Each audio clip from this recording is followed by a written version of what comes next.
The CDC has collected stockpiles of critical data on COVID hospitalizations and booster shots, but most of that information has not been made public. That's according to a report from the New York Times. Specifically, the CDC has yet to publish its data on hospitalizations, broken down by age, race, and vaccination status. The agency also has not released information about the effectiveness of boosters in adults under 50.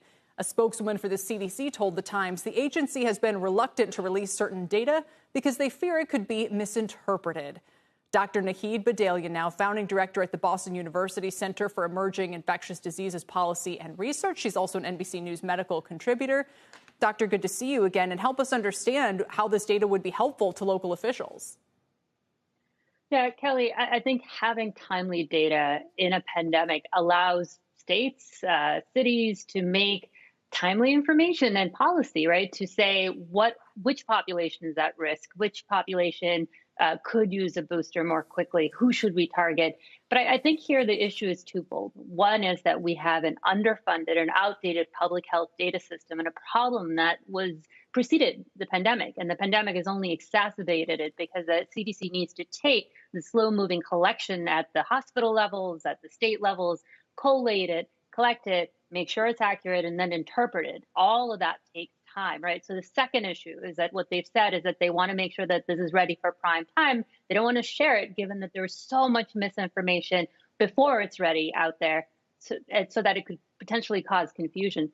But if that's the case, we're creating a void, right? And that data void actually makes the trust in the public health system fade even more. And what I would suggest is that if those are resources that are missing to get the CDC to be quickly able to translate all the data it currently has, to be able to quickly interpret and present it, then we need to invest in that particular resources to be able to do that, because without that, we are always flying blind. We are always reacting rather than being proactive. Yeah, and this is a critical juncture because do you think the U.S. could go the route of England and drop restrictions? Well, I hope not, because at the current moment, we are less vaccinated, right? England is about 81%, as you just heard, and we're still below 60 fully vaccinated in this country. And our boosters, particularly among those who are older and who qualify and would benefit the most, still lags behind.